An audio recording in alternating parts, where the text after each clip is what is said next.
Hi, everybody. Oh, look at my Valentines that just showed up today. I want you to tell me who is the nicest person in your family.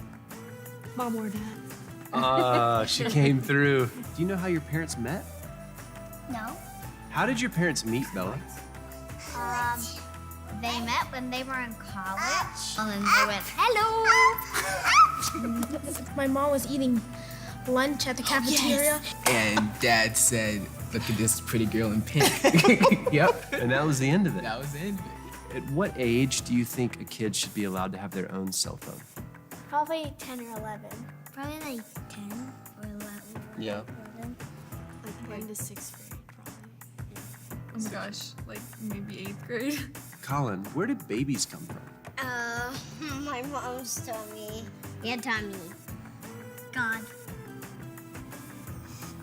Couldn't script that one better. Good job, parents. Yep. Did your parents ever talk to you about sex? Did you ever have the talk? My dad did. Not my mom. She'd always On a say, scale of 1 to 10, how well do you think you did? Did your parents ever give you the birds and the bees talk like they were supposed to? What's that? When you're on your way home, you ask your parents, where are the birds and the bees? This is I'm the doing you a best favor, child. parents.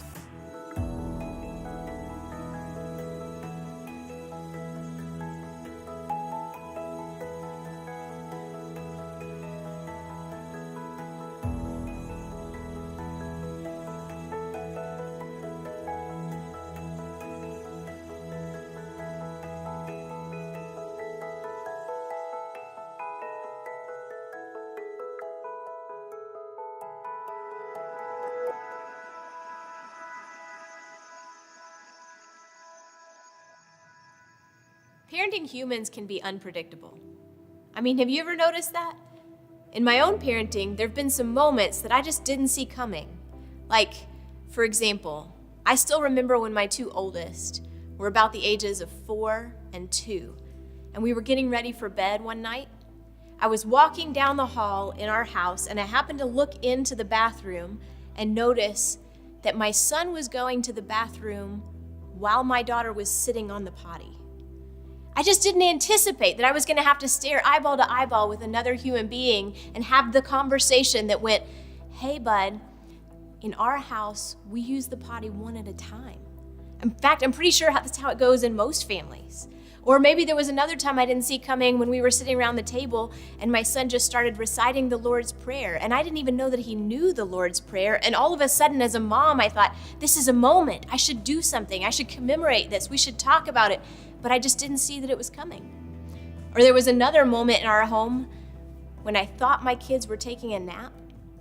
And if you've ever had kids in the preschool years or early elementary years and you thought that they might be napping and you just get them in their room and you think you're maybe gonna have a moment of silence or quiet, it was one of those moments, and I had closed the doors to my own room, gone and laid down for just a minute, and suddenly I heard voices outside. They started getting a little bit louder. And I thought to myself, okay, I'm gonna get up, I'm gonna go out of the room, I'm gonna walk down the stairs, and I'm gonna tell them, get back in bed, why are you awake? So I get up to do just that, and as I come down the stairs, I realize that my son has cut his sister's hair off. It was completely gone, laying on the floor all around her as she looked up at me and smiled, because that's what second children do, as if the best thing had happened to her. And that was the moment when I realized I was not going to be the best representation of God's love for my children. God's love is unconditional. My love, it turns out, has limits. And one of those is your sister's hair.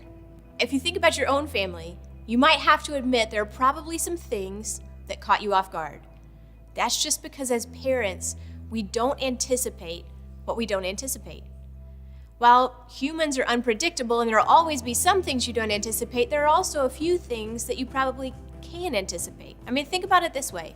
Over 100 billion people have lived and died on planet Earth, which means that by now, we have about 100 billion history lessons to teach us some of the things that will probably happen as a kid grows up. So here's what anticipating means. Anticipating is looking ahead at what will probably happen and getting ready for it.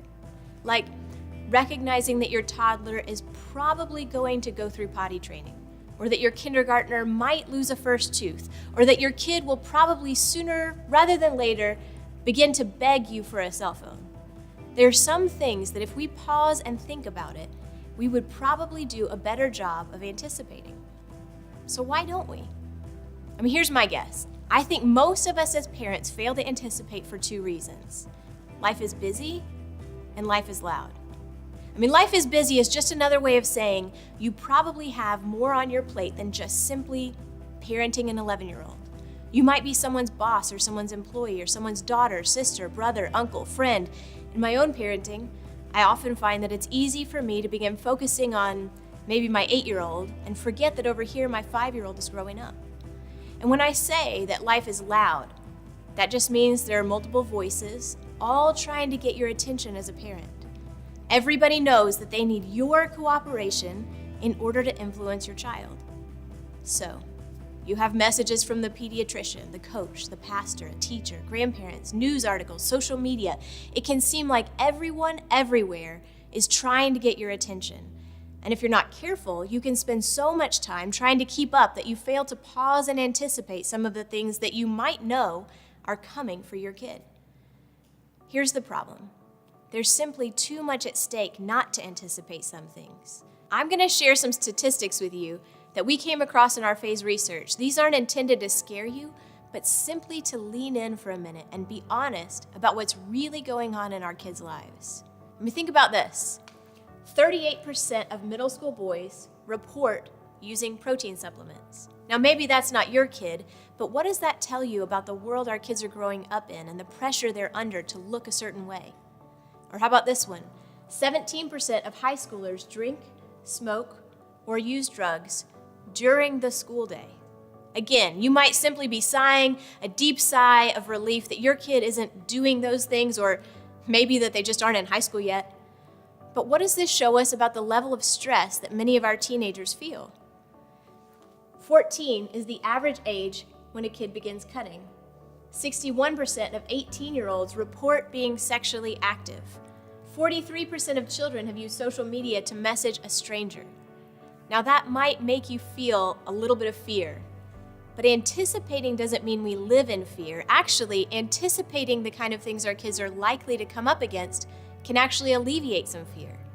A few years ago, we began to work on a concept we called a life map. We apply this concept to a few critical issues when it comes to parenting, and the idea is pretty simple. To create a life map, you identify a critical issue, determine what you want to ultimately be true one day when your kid grows up and leaves your home, and then you map out steps at every phase that move your child closer to that destination.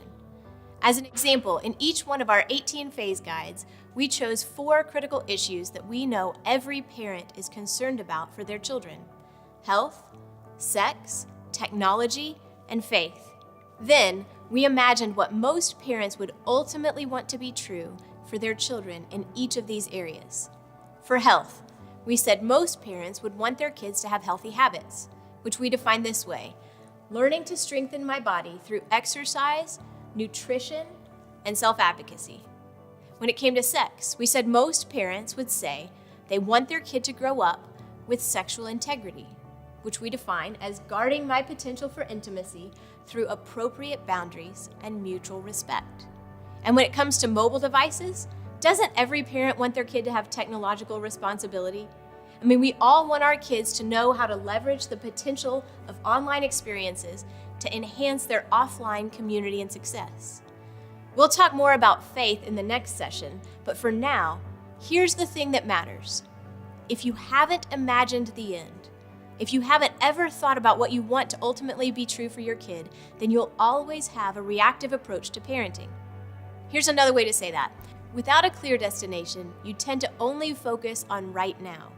You tend to react to the moment at hand. When something comes up that you weren't expecting, maybe you find yourself searching frantically through the first Google website and holding your phone under the table while you try to have a conversation with your teenager, hoping they won't notice.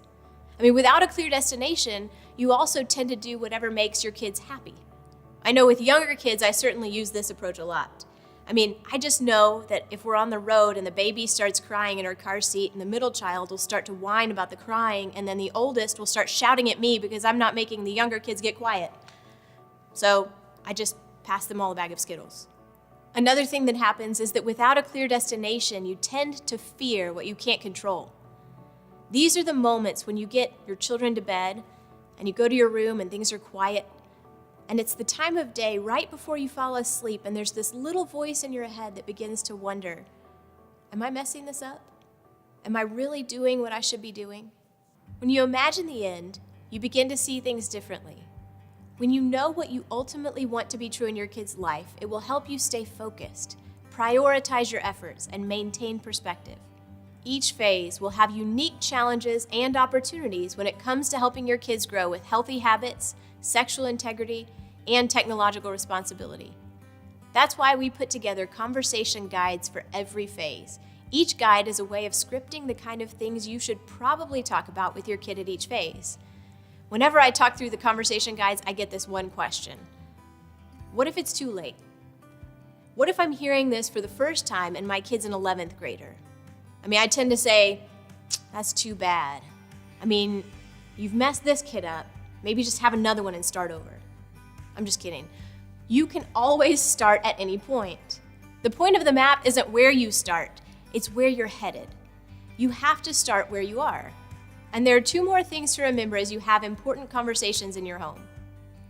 Every kid is unique, and life is unpredictable. There has never been another child like yours. So the conversations you have with your kid will also be one of a kind, and that's okay. You're probably the best judge of what your kid needs to hear and when they need to hear it. And life really is unpredictable. As parents, we simply cannot control the choices our kids make or the things that happen to or around our children. That's why a life map isn't a step-by-step guide to guarantee your child will turn out a certain way or have a specific outcome. It's just a way of reorienting your parenting every year to talk about the things that matter in a way that moves your kid toward a better future. You might think about it this way. If you keep the end in mind and you know where you are now, you can always do something that will lead a kid in a better direction.